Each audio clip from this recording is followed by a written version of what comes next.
O fato de você não gostar da minha resposta não significa que eu não estou respondendo. Falo toda hora, tem vários outros, eu vou terminar. Pode falar olhando pra gente, não, mas a gente não... desculpa tragar o seu... Mas o senhor tá usando a entrevista para fazer os seus cortes, então... E agora? Não, ninguém quer mandar no senhor, a gente quer conduzir uma entrevista, quer bater um papo com o senhor. Eu tô batendo papo, só que eu tenho que aproveitar o tempo que eu tenho de televisão, que é só hoje. Tá bom, eu acho isso um pouco vazio e eu acho um pouco feio. É só votar no Boulos. Não, eu não vou votar no Boulos, candidato. Não, eu tô pronto. Mas só você falar que não vai votar nele, eu já fiquei animado. Ah, então o senhor veio para realmente lacrar, candidato. É engraçado. Olha pra você ver, não sou coach, você falou que eu queria criar isso. Eu não quis criar isso. Isso é uma invenção da sua cabeça. Conheça o seu coração e se você tiver errado, irmão, pague. Se não tiver, que todo jornalismo desse Brasil gaste o mesmo tempo que eles gastaram te destruindo porque você apoiou o presidente Bolsonaro e entrou na lista de 70 pessoas que foram perseguidas por isso. Isso não é jornalismo, não, é justiça. A resposta é minha. Calma que eu tô respondendo. Não, você está falando do jornalismo. Sobre a economia da atenção e queria tocar num assunto que a sua entrevista para o Flow Podcast, o senhor disse, vou abrir aspas, tá? No processo eleitoral, me perdoe, você tem que ser um idiota. Infelizmente, a nossa mentalidade gosta disso. E por ser um povo que gosta disso, eu preciso produzir isso. Preciso ter um comportamento que chame atenção.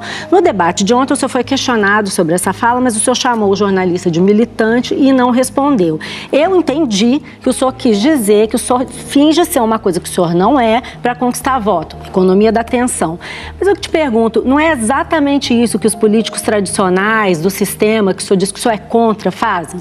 Não é assim que eles fazem? Malu, você fez a mesma coisa numa reportagem que você não fez pergunta nenhuma pra mim no O Globo e falou que eu quero criar um partido com o Bolsonaro. Isso nunca passou na minha cabeça. Eu perguntei pro senhor. Não perguntou. Acho que se você puder mostrar a mensagem. Tá aqui. Pode olhar. Eu nunca. Tá aqui. Pode olhar. O senhor negou, eu tinha minhas fontes. E aí você fez isso por quê? Porque você quis chamar a atenção. O que é a economia da atenção? Eu respondo e abro a oportunidade. Mas o senhor vai responder minha pergunta, né? Eu já estou respondendo.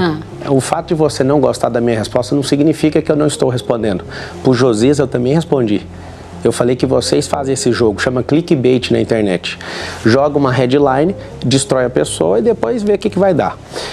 Eu não vou chamar de fake news, porque eu não gosto desse termo. É uma completa mentira o que você fez em relação a mim. Eu não estou armado aqui, não estou querendo problema com você, nem animosidade. Mas olha, quando você fala que eu estou fazendo isso, você também praticou isso, para ter seus cliques lá no Globo. Porque eu nunca falei isso para você. Eu nunca passou na minha cabeça. Você vai me ensinar a fazer jornalismo? Não, eu vou te responder naquilo que você está perguntando. Eu não tenho intenção de ser jornalista, eu sou prefeito de São Paulo, próximo prefeito. E eu quero mostrar para as pessoas que fica entalado aqui. Eu não me importo o que você publica e quero que você tenha liberdade de fazer isso. A sua versão foi registrada na reportagem. E eu estou te falando, eu quero que você prova, porque nunca passou, você usou a expressão, o Pablo está imaginando criar um partido e você escreveu partido de coach, eu nem sou coach. Ah, não? Não. Entendi. Olha pra você ver, não sou coach, você falou que eu queria criar isso. Eu não quis criar isso. Isso é uma invenção da sua cabeça. E tô falando aqui com o maior como funciona o jornalismo. Não, você pode fazer. Eu acho que a gente dá se concentrar na pergunta de agora, exatamente, né? Exatamente. Eu já acabei de responder. Você usou a economia da atenção. Não foi isso que eu perguntei. Eu perguntei se o senhor não acha que isso é uma coisa de político tradicional, que finge que é uma coisa para poder conquistar voto. É verdade. Isso que então o senhor acha que o eleitor é idiota ou não? Deixar ele responder. Claro que não, hein? Ué, foi o que o senhor falou. Não, se bem que é para acreditar em quem, então? Se bem que você trouxe uma situação assim, quem votou no Lula deve ser idiota, só pode. Porque tudo que foi feito, o roubo daquele, mais de 1 trilhão, mais de 10 processos, 9 anos de condenação, 3 instâncias, 580 dias de cadeia. Ele agora, com 2 anos, não vejo ninguém falando do rombo de 1 trilhão fiscal. Colocou 10 novos impostos. Ele só pode ser um idiota para votar na pessoa de novo. E para votar no senhor, não? Não sei, a pessoa vai ter que testar. Ela vai ter que colocar alguém diferente, alguém que é gestor, alguém que é social, que é o que eu provo. Eu faço com o meu dinheiro, não faço com o dinheiro público. O ciúme das pessoas comigo e estão tentando me parar é porque eu já faço com o meu próprio dinheiro. E eu estou de saco cheio, eu quero ajudar. Essa é uma questão minha. Eu quero continuar em paz a entrevista, mas o que você fez, eu quero deixar registrado. O que você fez foi algo que eu nunca imaginei, nunca te falei e ninguém nunca falou isso por mim e está desautorizado. Eu nunca pensei em fazer isso. Nem sou coach, nem criar partido de coach, muito menos com o Jair Bolsonaro. Eu não pensei isso. Você aproveitou da economia da atenção, que meu nome está hypado. Candidato, o senhor é coach, eu sou jornalista. Eu não sou coach, eu acabei de falar. Quando o senhor foi preso a primeira vez em 2005, eu cobria o Mensalão. Quem? Quando o senhor foi preso a primeira vez em 2005, eu estava cobrindo o Mensalão. Então o senhor não vai me ensinar a fazer jornalismo. Eu não estou te ensinando, você só objetivo. Gente, vamos fazer assim, vamos rodar. Eu apurei. Apurou aonde? com as pessoas que Quais? Fala o nome. Que fala, bom, o nome. Não, candidato, é por isso que existe o um senhor está instituto querendo no jornalismo dizer, que o senhor conhece o senhor não bem, está que é off, entendendo. né? Não, mas tudo bem, acho que a entrevista não é sobre isso. O senhor é um ótimo coach e eu faço meu papel como jornalista. Qual que é a insistência sua em falar que eu sou coach? Tá bom, eu já vamos rodar. falei que Vamos lá. Amanda, por favor. Economia da atenção. Amanda. Boa noite, candidato. É ex-coach, né? Autodenominado ex-coach, tá certo. É igual o Lula, ex-ladrão. Vocês têm que falar dele. Se eu sou ex-coach, vocês têm que falar que o Lula é ex-ladrão. Mas o senhor que é o candidato entrevistado aqui hoje, né? Então vamos lá. Sobre os cortes, queria voltar um pouquinho nisso. O senhor comentou que nunca pagou durante a campanha, certo? Na campanha? Tudo bem, só que os dois administradores da página do Discord, Cortes do Marçal, trabalham para sua empresa, a PLX. Jefferson Zantucci e Gabriel Galhardo. Queria que se o senhor pudesse comentar quanto que o senhor gastou até hoje por esses cortes, mesmo que seja de forma indireta. Não faço nem ideia quanto gastou. Foi um dinheiro razoável. Quanto? É assim, não faço ideia, você imagina. Tem semanas que eu aprovo 35 milhões de reais de saída de pagamento. Eu vou lá olhar quanto que gasta com isso. Tem um universo empresarial de dezenas de empresas. Você me pedir isso, eu tenho que ligar para o contador para pegar e não tem problema nenhum em mostrar isso. Eu sou o número 1 de lançamento na América Latina e tenho maior facilidade de ensinar, inclusive ensino. Só para você ter uma ideia, se o juiz pediu, qualquer pessoa, isso eu posso pedir o levantamento com a tabela dinâmica lá financeira, alguém me passa, está tudo certo. Eu não faço ideia quanto que gasta com isso. Só para deixar claro, 35 milhões, né, que você comentou assim mais ou menos, para os cortes, para o campeonato de cortes. Não, senhora, das empresas. Tá, eu falei que eu aprovo das empresas. Você imagina alguém que olha saídas em dezenas de milhões, eu vou saber quanto que gastou com corte. Isso é um negócio desse tamanhozinho dentro das companhias. Que é quanto, mais ou menos? Não faço nem ideia, eu já te respondi. Porque assim, se é uma empresa sua, eles trabalham para o senhor que pagou, né? Mas não é período eleitoral, eu não paguei, é isso que eu tô te falando. Deixa eu só fazer Antes do período eleitoral, eu vou continuar, eu já falei, tenho orgulho de ensinar isso. Eu já cansei de fazer isso, não tem problema nenhum. Dentro da pré-campanha e na campanha não houve. Candidato, a esse respeito, a Agência aos Fatos pegou o regulamento do campeonato nessa disputa que eu mencionei, realizada entre os dias 24 de junho e 7 de julho, na comunidade Cortes do Marçal, está dito, entre aspas, o regulamento da competição exige a publicação da hashtag, aí o jogo da velha, prefeito Marcal, e prevê pagamentos entre 50 e 5 mil, dependendo do número de visualizações ou volume de postagens. Não era feito pelo senhor, é isso? Acha o pagamento. O pagamento que tem lá vinculado no derrubar da conta é de antes disso, eu estou tudo bem com isso. Não tem que eu pedir para parar, porque eu sei que isso ia dar problema. Tá tudo certo. Candidato, já que o senhor está falando do movimento de direita, tem um assunto que eu acho que interessa muito para o eleitor de direita e muita gente gostaria de saber o que aconteceu exatamente. É sobre o episódio em que o senhor se recusou a dar uma entrevista para um canal de direita do Paulo Figueiredo, porque o senhor não queria que fizessem perguntas sobre o Alexandre de Moraes. Eu conversei longamente com o Paulo para entender o que tinha acontecido e não ser injusta aqui com o senhor fazendo jornalismo. Ele conversou comigo, leu para mim as trocas de mensagens e ficou claro para mim que a sua assessoria disse para ele duas coisas. Um, que tinha um julgamento para acontecer, que se o senhor falasse, o senhor podia perder o registro da sua candidatura, e a outra é que foi pedido para que a entrevista ficasse para depois do 7 de setembro. Eu queria saber por que o senhor tem medo de enfrentar o Alexandre de Moraes? Eu não tenho, porque eu não tenho problema nenhum com ele. Quem tem é um partido. Falar do Alexandre de Moraes? Eu criei uma estratégia, vou te contar exatamente do jeito que foi. Eu estava precisando da atenção dos bolsonaristas. E aí eu acordo de manhã, ligo para o Sabará, exatamente assim que aconteceu. Sabará, cancela essa entrevista com ele. E aí criou alvoroço, né? Ele é um pouco desesperado, o Paulo Figueiredo. Não é à toa que ele está enfrentando o problema que ele está enfrentando, né? Porque ter coragem para sentar o peito numa lança, eu não sei qual que é a lógica disso. Ele criou o estardalhaço, parou o Twitter, ficou todo mundo maluco. E no mesmo dia eu vou lá e comento no Instagram do presidente Bolsonaro, o Carlos me responde, aí eu fui pra cima. O que eu fiz com isso? Eu acendi o bolsonarismo. Fui, ataquei o Carlos por 3 vezes, liguei pro presidente Bolsonaro, ele falou, para de bater no meu filho. Aí o Nicolas entra na jogada e tira. Sobre o Alexandre de Moraes, qualquer exagero que tiver da parte dele, que o CNJ entre em ação, que ele responda por tudo. O CNJ não pode investigar ministros do Supremo. Então pronto, que seja o Senado. O que o senhor acha do corte do X? É a mesma sensação que eu estou sentindo com as minhas. Eu acho que agora o Brasil inteiro está sentindo o que eu estou sentindo. O Elon Musk chamou ele de ditador. O senhor acha que o Alexandre de Moraes é um ditador? Você tem que fazer pergunta para o Elon Musk, ele que responda pelas coisas dele. Estou perguntando se o senhor acha que o Alexandre de Moraes é um ditador. Eu acredito que tem um desequilíbrio dentro da República e eu acho que as competências do Supremo Tribunal Federal, eu como jurista posso falar com tranquilidade que eu sei o que é o Supremo. O Supremo está muito político. Ele está tentando dosar uma radicalidade que a gente teve no passado e eu acho que já passou do limite. Então, todo respeito aos 11 togados ali na Suprema Corte, esse é um recado meu pessoal para vocês. Já passou essa onda. O Brasil precisa ser unificado. A gente precisa baixar essa pressão e a gente precisa retomar isso. Através de São Paulo, nós vamos retomar esse país. É um recado meu para os 11 ministros do Supremo Tribunal Federal. Nós confiamos na justiça. Não precisamos ter uma corte política. Vamos voltar a defender a Suprema Carta, a nossa Constituição Federal de 1988. Ela precisa ser defendida por vocês, não precisa legislar e nem atuar politicamente. Eu, como cidadão, então, o senhor acha que eles estão legislando e atuando? Não acho, não. Eles estão fazendo isso. Isso está sendo feito. Você vê, por exemplo, no Senado Federal, homens e mulheres ali, que hoje têm processos. Esse é o modus operandi da justiça brasileira. Essa falta de celeridade faz com que muita gente fique pendurada, Vera, para quê? Para nesse pendurar, fica devendo favor para alguém. E eu faço aqui um clamor aos 81 senadores.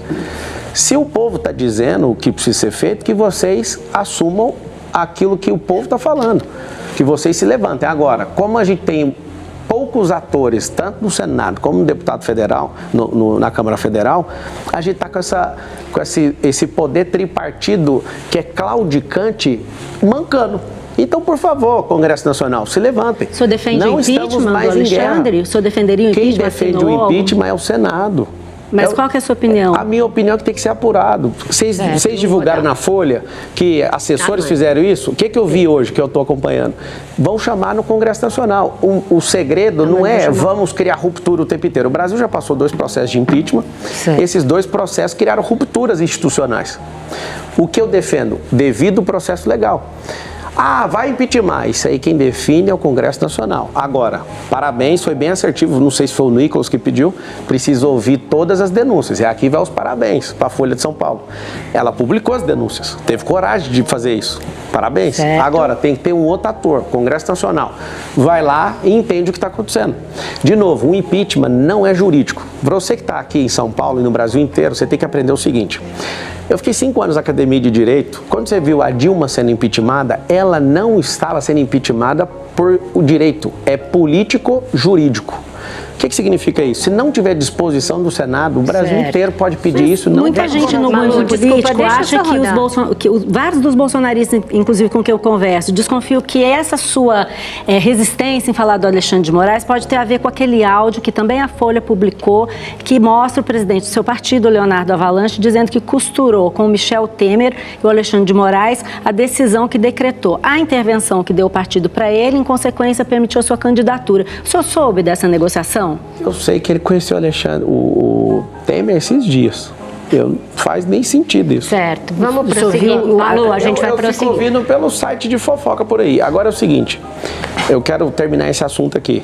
Só tem uma pessoa que me faz sentir temor.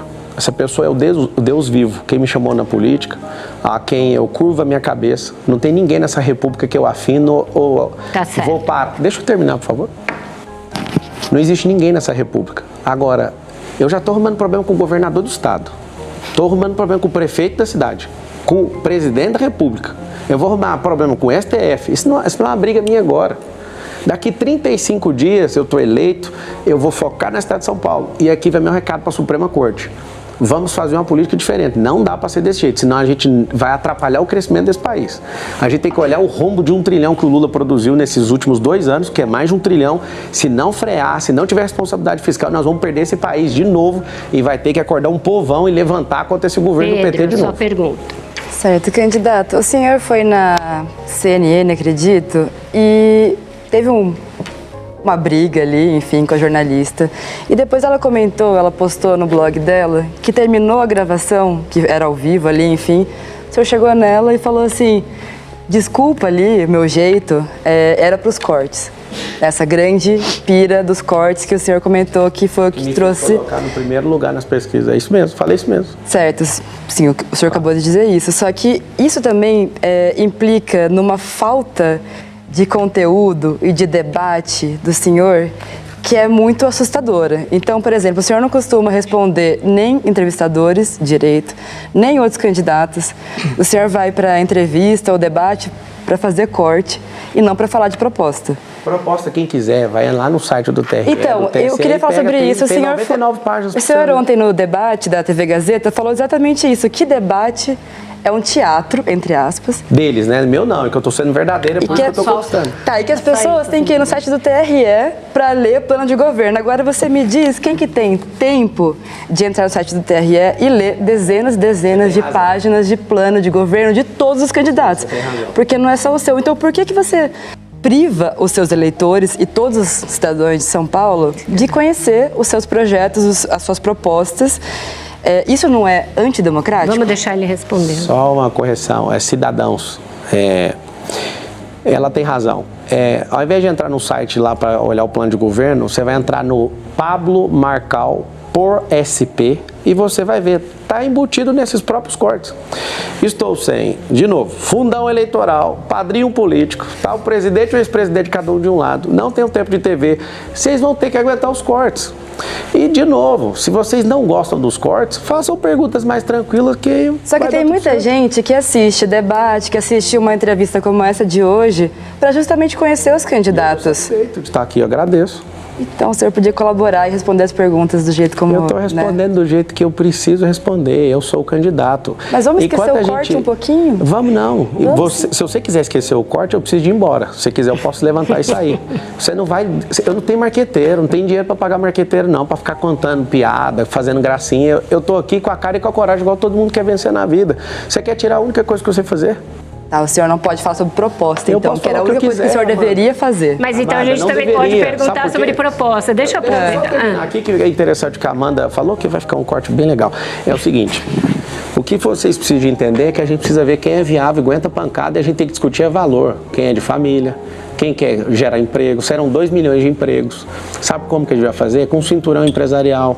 Vai ter 120 quilômetros de área dentro da cidade de São Paulo, que a gente vai aprovar junto com a Câmara para trazer benefícios, para você ter emprego aí. Eu falo isso toda hora, tem vários outros, eu vou terminar. Pode falar olhando pra gente, não, mas a gente não... desculpa tragar o seu... Mas o senhor está usando a entrevista para fazer os seus cortes, então fica uma coisa meio distópica. O senhor gosta da palavra distópica? Não, ninguém quer mandar no senhor, a gente quer conduzir uma entrevista, quer bater um papo com o senhor. Eu estou batendo papo, só que eu tenho que aproveitar o tempo que eu tenho de televisão, que é só hoje.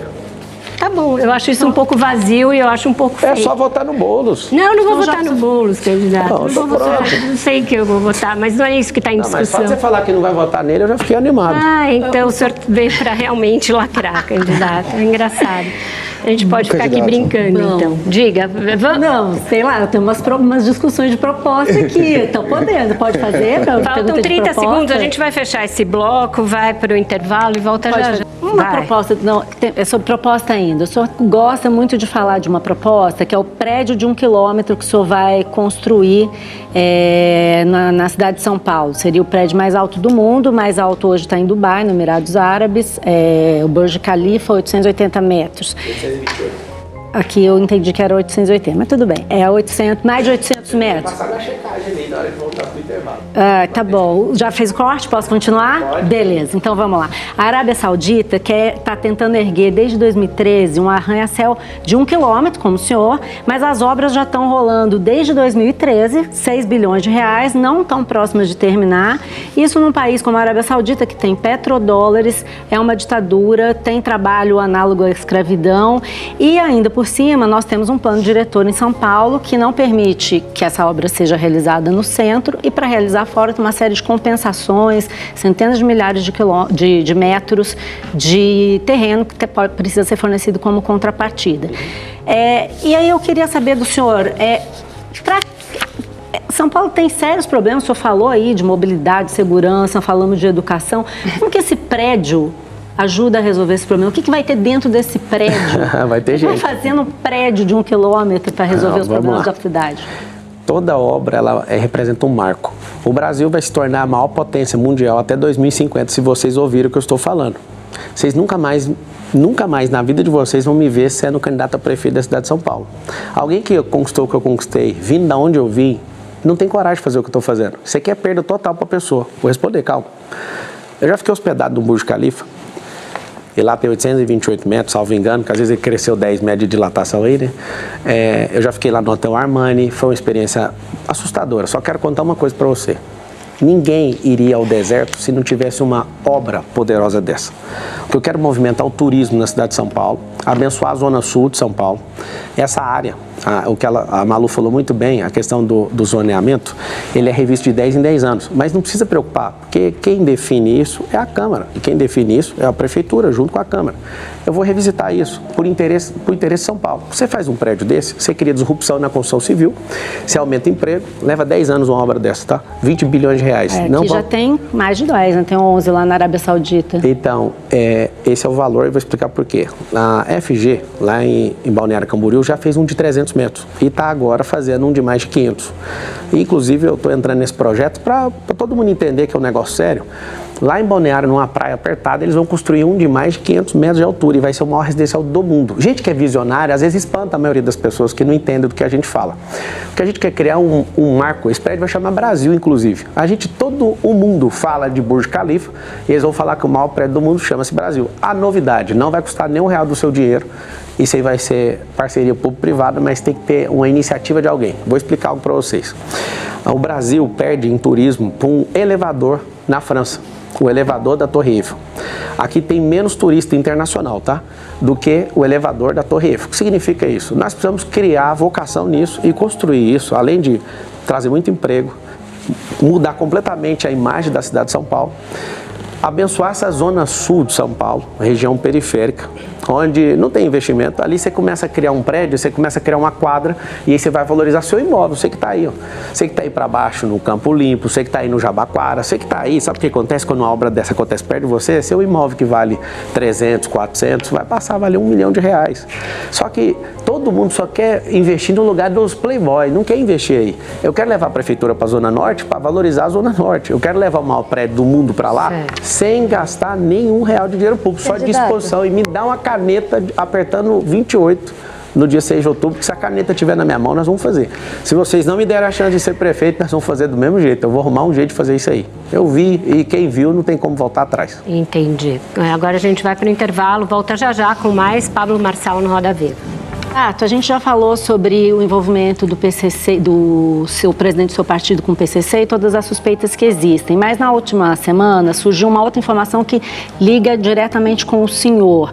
O portal Metrópolis mostrou que o senhor nomeou como representante legal um empresário que, para representar nos seus jatos, né, na sua empresa de aviação, um empresário chamado Florindo Miranda Ciorlin, que chegou a ser preso pela Polícia Federal, denunciado pelo Ministério Público e é réu no Mato Grosso por tráfico de drogas. Forneceu aviões para transportar 5 toneladas de cocaína da Bolívia para o Brasil. Essa é a acusação.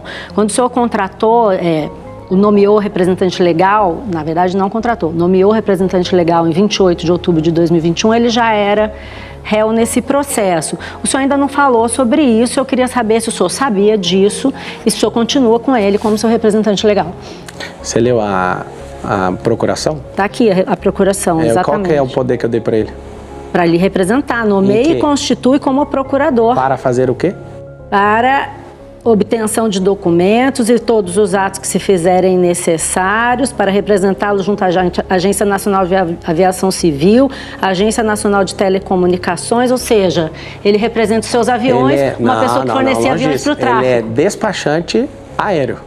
Essa procuração, ela foi dada. Não está escrito isso aqui, não? Não, mas é isso que você leu. Representá-lo junto. Então, mas o senhor acha que tudo bem? O que eu vou fazer? Eu vou ficar olhando para esse... Ele continua seu representante? Não, foi só para uma compra de aeronave. Eu tenho 4 aeronaves. É porque quando o senhor esteve no Flow, o senhor falou que não fazia negócio com qualquer cara até provar o cara. Mas eu não fiz negócio com ele, não. Ele é um despachante, é igual você ir no Detran. Quanto tempo que ele ficou representando o senhor legalmente? Foi só para a compra da aeronave. A aeronave foi transferida para mim e acabou. Um cara que comprava aeronave aeronave para o E por quê? Eu comprei Qual de um foi a empresário indicação? lá do interior de São Paulo, tem nada a ver com ele é o despachante. É porque vocês estão caçando Por que o senhor pelo não falou isso, Malu, então, quando foi É porque questionado? eu fiquei sabendo pela reportagem. Aí eu ligo no jurídico, né? Imagina alguém que fatura o que eu faturo. Imagina eu saber esse tanto de coisa. Então, isso me leva a uma pergunta para o senhor candidato, que eu estou curiosa desde o início do programa, porque no seu plano de governo, está aqui, o senhor fala em fazer processo seletivo, acabar com companheirada, contratar suas pessoas, seus subprefeitos, seus secretários a partir da meritocracia. A gente já viu um presidente de partido que tem suspeita de envolvimento com o PCC, seu despachante aéreo, suspeita de envolvimento com o tráfico de drogas. Seu parceiro, Renato Cariani, que esse senhor disse que mudou sua vida, o senhor não vai poder dizer que não sabia nem nada, se tornou réu sob acusação de tráfico de drogas, associação com tráfico e lavagem de dinheiro, numa denúncia que foi aceita em fevereiro, e depois disso o senhor fechou um negócio com ele, inclusive naquele seu canal de cortes, na sua comunidade do Discord, manda marcar Pablo Marçal, prefeito, e Cariani. Então, é uma relação bem casca de bala. Como vai ser esse processo seletivo se pessoas tão próximas do senhor estão envolvidas em tanta coisa e o senhor diz que não sabe? Eu conheci o Cariani num podcast e ele me fez um desafio para mudar de vida. Eu era inflamado igual bolos, pesava 100 quilos e esse cara mudou minha vida. Agora, o Estado Democrático de Direito tem que fazer o seguinte, tem o contraditório e a ampla defesa. Ele que se defenda, se ele tiver errado, que ele pague. Nunca falei que eu passo a mão em nada. Agora, a gente tem um problema aqui no Brasil de acabar com a vida de uma pessoa porque ela está sendo processada. Eu fui em Paraisópolis, tirei foto com 500 pessoas, aí colocou no jornal, Marçal tem ligação com o primo, sei da onde, do PCC. Eu vou pedir certidão de nascimento de alguém? Não, mas esse é seu amigo, parceiro de Eu fiquei amigo negócio. dele, ele mudou minha vida. Cariani, obrigado por você transformar Mas esse como país. que é esse processo seletivo? Entra qualquer um? É o que que eu nem tô te com essas falando, ele não é pessoas? alguém que trabalha pra mim, ele não é submetido a mim, ele cuida da vida Ele é dele. Mas ele é sócio. seu sócio. A gente fez aquele programa justamente para mudar a vida dos outros. Eu sou um educador e ele mudou minha vida e a gente está mudando a vida de muita gente através do ensino. Só lembrando essa denúncia, um minuto, Pedro, um minuto. Só lembrando essa denúncia aceita pela Justiça, portanto ele é réu, não é qualquer acusação. Ele é acusado de ter emitido notas frias para desviar 12 toneladas de insumos químicos que, na verdade, eram usados para refinar cocaína e crack. O senhor tem demonstrado muita preocupação com a questão das drogas. Isso não arrepia o pelo do seu braço? É o seguinte, meu braço? Por que meu Não? braço? De ficar arrepiado, 12 toneladas Não, para... Cariani, eu acredito na sua inocência, conheço seu coração e se você tiver errado, irmão, pague. Se não tiver, que todo jornalismo desse Brasil gaste o mesmo tempo que eles gastaram te destruindo porque você apoiou o presidente Bolsonaro e entrou na lista de 70 pessoas que foram perseguidas por isso. Esse Não é processo não tem jornalismo, nada a não, ver é com justiça. Bolsonaro, A resposta é não minha. esse- Calma que eu tô processo respondendo. tem Não, o senhor Calma que está eu tô falando aqui. do jornalismo, a gente está Calma. contraditando. Vamos lá, candidato. todos nós no Brasil. Nós temos o maior corruptor da história chamado Luiz Inácio Lula da Silva, que inclusive você, Vera, desci o bambu nele, mas depois que ele voltou não fala mais nada. Ah, é? O senhor lê minhas colunas? Não leio não, mas eu tive notícia pra Se vir o pra senhor cá. não lê, né? O senhor cobra tanta gente de É pra quê, né? Eu então, parei de fala ler que um você não pouco sabe, pra né? publicar. Publiquei 62 livros. Se você quiser acompanhar, não vou falar de livro agora não. É o também seguinte, publiquei deixa eu alguns. só terminar. Terminando sobre o Cariani. Cara, se tiver devendo, pague. Se não tiver, eu vou ser o cara do seu lado pra cobrar todo mundo que destruiu sua reputação. Vá pra cima e obrigado por você ter mudado a minha vida. Já deu para ver como vai ser esse processo seletivo. Pedro, por favor.